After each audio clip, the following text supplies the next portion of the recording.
Dear student, आज के session में हम वॉइस के पार्ट 9 में सिंपल फ्यूचर टेंस यानी कि फ्यूचर इन्फिनिट टेंस को एक्टिव से पैसिव में चेंज करना सीखने वाले हैं।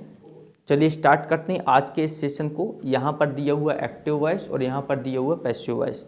अगर हम फ्यूचर सिंपल टेंस की आईडी की बात करें तो उसमें यूज होता है गा गी गे।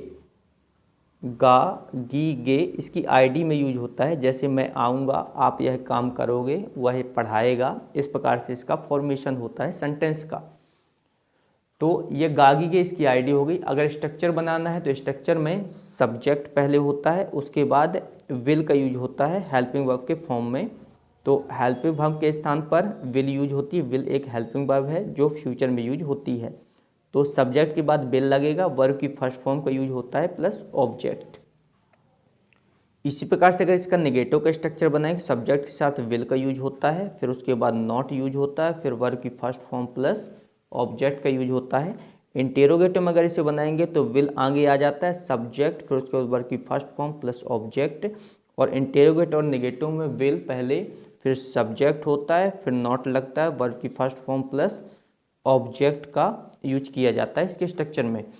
तो अगर इसे हम पैसिव वॉइस स्ट्रक्चर बनाएं इसका, तो ये तो टेंस का स्ट्रक्चर हो गया जो हमारा एक्टिव वॉइस कहलाएगा। और पैसिव वॉइस के स्ट्रक्चर में ये स्ट्रक्चर उल्टा बन जाता है, यानी कि हम ऑब्जेक्ट का यूज पहले करेंगे। अब ऑब्जेक्ट का यूज पहले हो रहा है तो हेल्पिंग वर्ब हमारी यूज होनी चाहिए।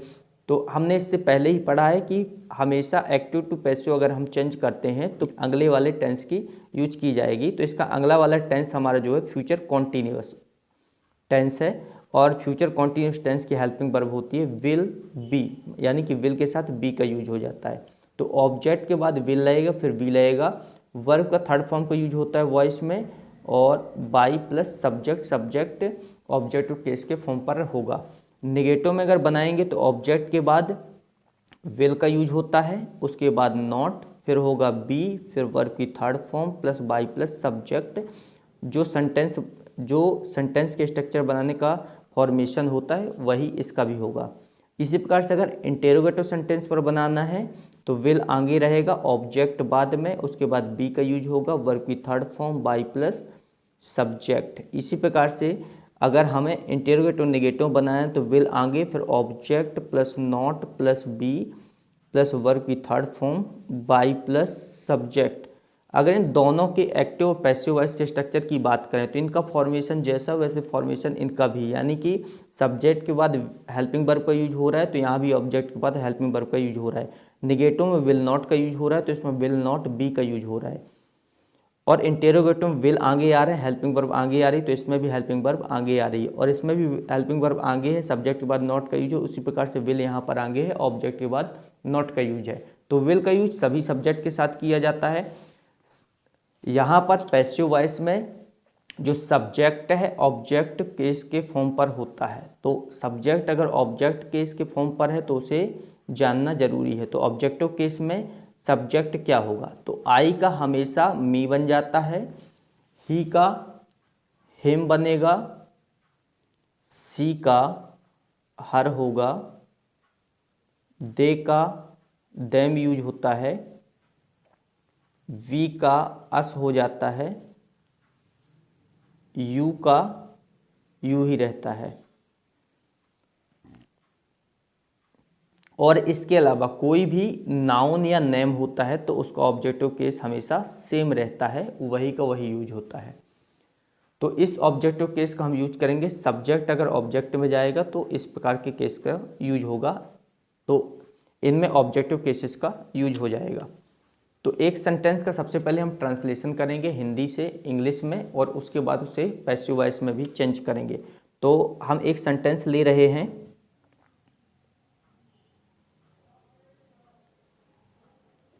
आप विद्यालय जाओगे। एक सेंटेंस ये ले रहे हैं और इसी सेंटेंस को हम यू का ऑब्जेक्टिव केस यू होता है तो इसको बेटर तरीके से समझने के लिए इसमें हम सब्जेक्ट को चेंज कर देंगे। हम काम करेंगे, ये सेंटेंस। तो अगर इसे हम पहले ट्रांसलेट करते हैं, आप विद्यालय जाओगे, पहले सब्जेक्ट का यूज होता है, फिर विल, फिर वर्ब की फर्स्ट फॉर्म प्लस ऑब्जेक्ट। तो यहाँ पर सब्जेक्ट है यू और यू के बाद इसमें यूज होगा विल। तो you will go to school. अगर इसे हमें पैसिव वॉइस में चेंज करना है तो यहाँ ऑब्जेक्ट है स्कूल, ये आगे यूज हो जाएगा। यहाँ स्ट्रक्चर में आप देख सकते हैं कि ऑब्जेक्ट पहले यूज होता है, तो स्कूल पहले हो जाएगा, फिर विल लगेगा, फिर वी, विल भी दिया हुआ इसकी हेल्पिंग वर्ब। गो का थर्ड फॉर्म हो जाएगा, मतलब वर्ब की थर्ड फॉर्म यूज होते है गॉन बाई, और यू का जो हमारा ऑब्जेक्टिव केस होता है वो यू ही होता है, तो इसमें यूज करेंगे यू। तो आप विद्यालय जाओगे, you will go to school, school will be gone by you, विद्यालय आपके द्वारा जाया जाएगा। अगर निगेटिव में इस सेंटेंस को हम बनाएं तो ये बनेगा you will not go to school. अगर इसमें पैसिव वॉइस में अगर चेंज करते हैं तो स्कूल विल नॉट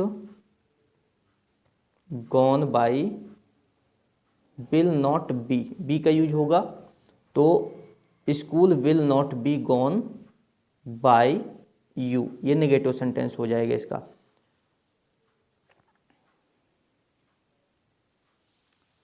इसी प्रकार से हम एक और सेंटेंस बनाते हैं, हम काम करेंगे। तो यहाँ पर सब्जेक्ट हम हैं, करेंगे काम, तो यहाँ बन रहा है वी सब्जेक्ट है, वी के साथ विल का use, we will do work, ये बन गया हमारा अफर्मेटिव सेंटेंस। निगेटिव बनाएंगे तो ये बनेगा we will not do work. Interrogative में अगर बनाते हैं तो विल वी डू वर्क। अगर इंटेरोगेटिव नेगेटिव में से बनाएंगे तो will we not do work, ये सेंटेंस बन जाएगा। यानी कि हम काम करेंगे, वी विल डू वर्क, हम काम करेंगे, हम काम नहीं करेंगे, we will not do work, हम काम नहीं करेंगे, विल वी डू वर्क, क्या हम काम करेंगे, will we not do work, क्या हम काम नहीं करेंगे। इसे हम चारों में चेंज कर देते हैं पैसिव वॉइस के फॉर्म में। इसका ऑब्जेक्ट है वर्क, तो वर्क को हमने आगे लिखा, वर्क के बाद विल का यूज है और विल के साथ बी का यूज है, तो विल बी, डू का थर्ड फॉर्म डन होता है, यानी कि यहाँ पर जो वर्ब है उसका थर्ड फॉर्म यूज है डन बाय, और वी का जो ऑब्जेक्टिव केस होता है अस, तो ये बन जाएगा work will be done by us, we will do work, हम काम करेंगे, work will be done by us, काम हमारे द्वारा किया जाएगा। अगर नेगेटिव बनाना है तो वर्क आगे रहेगा, work will not be done by us, ये बन जाएगा नेगेटिव सेंटेंस में। तो we will not do work, हम काम नहीं करेंगे, तो work will not done by us, काम हमारे द्वारा नहीं किया जाएगा। अगर हमें इसे इंटेरोगेटिव बनाना है तो विल वी डू वर्क, क्या काम हमारे द्वारा किया जाएगा, तो ये बन जाएगा, यहाँ पर भी हेल्पिंग वर्ब आगे आ जाएगी, will work B done by अस, क्या काम हमारे द्वारा किया जाएगा। अगर इंटेरोगेटिव नेगेटिव बनाना है तो will we not do work, क्या काम हमारे द्वारा नहीं किया जाएगा, तो ये बन जाएगा will work not be done by अस, और यहाँ पर क्वेश्चन मार्क हो जाएगा, तो क्या काम हमारे द्वारा नहीं किया जाएगा। तो आई होप आज के सेशन में आपको समझ में आया होगा कि हम फ्यूचर सिंपल टेंस को किस प्रकार से हम पैसिव वॉइस में चेंज कर सकते हैं। चलिए मिलते हैं एक्टिव टू पैसिव वॉइस के नेक्स्ट सेशन में, तब तक के लिए जय हिंद जय भारत।